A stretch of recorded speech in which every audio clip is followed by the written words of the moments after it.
വചനമൊഴി August 18. വചനഭാഗം യാക്കോബ് 5:1-6, ലൂക്കാട് സുവിശേഷം 18:25-30. വിശുദ്ധ ലൂക്ക അറിയിച്ച നമ്മുടെ കർത്താവ് ഈശോ മിശിഹായുടെ പരിശുദ്ധ സുവിശേഷം. ധനികൻ ദൈവരാജ്യത്തിൽ പ്രവേശിക്കുന്നതിനേക്കാൾ എളുപ്പം ഒട്ടകം സൂചിക്കുഴയിലൂടെ കടന്നു പോകുന്നതാണ്. ഇതു കേട്ടവർ ചോദിച്ചു, അങ്ങനെയെങ്കിൽ രക്ഷപ്പെടാൻ ആർക്ക് സാധിക്കും? അവൻ പറഞ്ഞു, മനുഷ്യർക്ക് അസാധ്യമായത് ദൈവത്തിന് സാധ്യമാണ്. പത്രോസ് പറഞ്ഞു, ഇതാ ഞങ്ങൾ സ്വന്തമായവയെല്ലാം ഉപേക്ഷിച്ച് നിന്നെ അനുഗമിച്ചിരിക്കുന്നു. ഈശോ പ്രതിവചിച്ചു, സത്യമായി ഞാൻ നിങ്ങളോട് പറയുന്നു, ദൈവരാജ്യത്തിനു വേണ്ടി വീടിനെയോ ഭാര്യയെയോ സഹോദരന്മാരെയോ മാതാപിതാക്കളെയോ സന്താനങ്ങളെയോ ഉപേക്ഷിച്ചവരിൽ ആർക്കും ഇക്കാലത്ത് തന്നെ അവ അനേകം മടങ്ങ് ലഭിക്കാതിരിക്കുകയില്ല. വരാനിരിക്കുന്ന കാലത്ത് നിത്യജീവനും.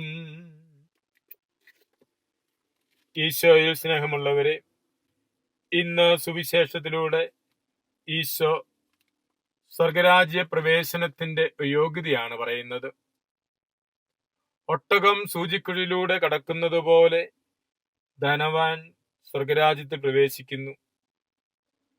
സൂചിക്കുഴ മനുഷ്യർക്ക് മാത്രം കടക്കുവാനായിട്ടുള്ള ചെറിയ കവാടങ്ങളാണ്.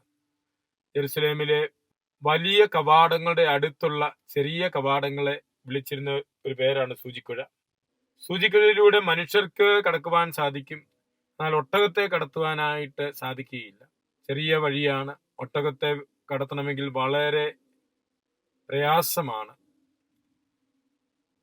വേണമെങ്കിൽ ഒട്ടകത്തിന്റെ പുറത്തു നിന്ന് ഭാരവും ഒക്കെ എടുത്തു മാറ്റി ഒട്ടകത്തിന്റെ തലയൊക്കെ കുനിപ്പിച്ച് വളരെ പ്രയാസകരമായിട്ട് ഒട്ടകത്തെയും കടത്താം.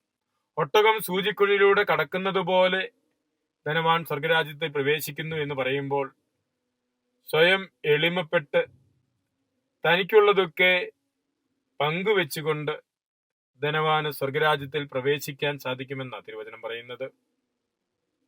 പങ്കുവെക്കലിലൂടെയും എളിമപ്പെടുന്നതിലൂടെയും സ്വർഗരാജ്യത്തിലേക്കുള്ള പാത സുഗമമാക്കുവാൻ സാധിക്കുന്നു. അത് സാധ്യമാകുന്നത് ദൈവത്തോടു കൂടി ചിന്തിക്കുമ്പോഴാണ്. അതുകൊണ്ടാണ് ഈശോ പറയുന്നത്, മനുഷ്യൻ അസാധ്യമാണെങ്കിലും ദൈവത്തിന് സാധ്യമാണ്. ദൈവോന്മുഖമായി ജീവിച്ച് ദൈവത്തോട് സഹകരിച്ച് ജീവിക്കുകയും പ്രവർത്തിക്കുകയും ചെയ്യുമ്പോഴാണ് പങ്കുവെക്കുവാനും എളിമപ്പെടുവാനും സാധ്യമാകുന്നത്. അപ്രകാരമുള്ളൊരു ജീവിത ശൈലി നിത്യജീവിതത്തിലേക്ക് നയിക്കുന്നുവെന്നാണ് ഈശോ പറയുന്നത്. തങ്ങൾക്കുള്ളത് ദൈവത്തിന്റെ ദാനമാണെന്ന ബോധ്യത്തോടെ പങ്കുവെക്കുവാൻ, ഉള്ളവൻ ഇല്ലാത്തവനുമായി പങ്കുവെക്കുവാൻ, അപ്രകാരം സ്വർഗരാജ്യത്തിൽ പ്രവേശിക്കുന്നതിന് യോഗ്യത നേടുവാൻ തിരുവചനം നമ്മോട് പറയുന്നു. വചനാനുസൃതമായ ജീവിതത്തിലൂടെ സ്വർഗരാജ്യം ലക്ഷ്യം വെച്ച് മുന്നോട്ട് യാത്ര ചെയ്യുവാൻ നമുക്ക് പരിശ്രമിക്കാം. ദൈവകൃപ പ്രാർത്ഥിക്കാം. മിശിഹ നമ്മെ അനുഗ്രഹിക്കട്ടെ. ആമേൻ.